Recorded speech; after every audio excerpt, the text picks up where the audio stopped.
ازيكم يا حلوين، عاملين ايه؟ شايفين بقى البيض الملون الحلو ده؟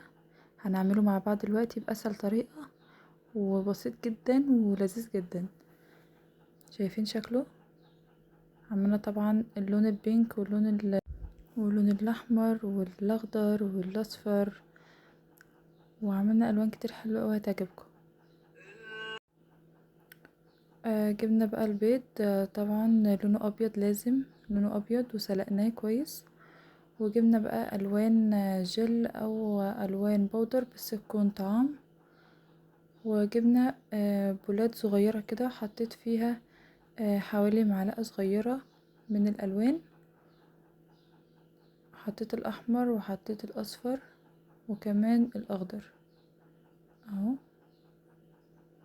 ده بقى الاخضر. وبعد كده هنحط برضو شوية مية صغيرين كده، مية سخنة، علشان اللون يمسك حلو على البيضة، بيبقى اسرع من المية من الحنفية. وجبت بقى شوية خل، حطيت حوالي معلقة برضو كده من الخل، معلقة كبيرة. وهحط بقى البيض وهفضل ارش عليه كده، ارش على البيضة كده من الالوان علشان يمسك فيه، واقلبه كل شوية. هو طبعا كان احمر بس مش عارفة ليه قلب معايا على بني، ممكن عشان زودت الالوان شوية، بس مش مشكلة، طلع حلو برضو. هعمل برضو الاصفر بنفس الطريقة، حطيت المية وحطيت عليها الخل مع الالوان طبعا. واحط بقى البيضة. شايفين بقى اللون الاصفر شكله حلو قوي، لونه تحفة.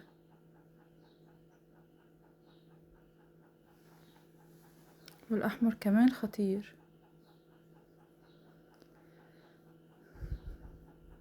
هنجيب بقى اللون الاخضر وهنعمل برضو بنفس الطريقة، واحط البيضة. واللون الاخضر كان اجمل واجمل كمان. شايفين بقى اللون الرائع، لونه تحفة يا جماعة.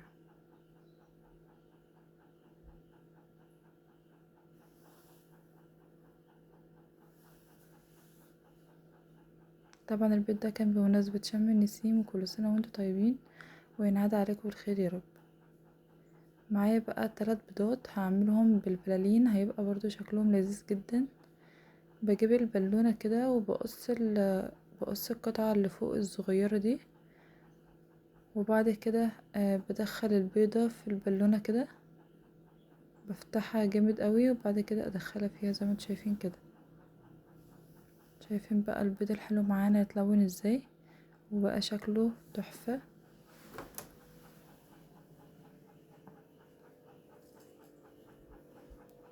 الوانهم مبهجة جدا وجميلة قوي. شايفين شكلهم تحفة.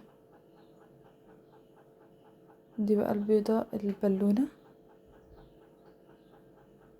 وهعمل كمان واحدة بلون البرتقاني، هفتحها جامد قوي كده وادخل فيها البيضة زي ما انتم شايفين كده. شكلها لذيذ قوي برضو. انا قلت اعمل لكم، حبيت اعمل لكم يعني الطريقتين، اللي بالالوان واللي بالبلالين، واللي انتوا اللي يعجبكم اعملوه، الاتنين لذاذ جدا. ودي بينك جميلة قوي.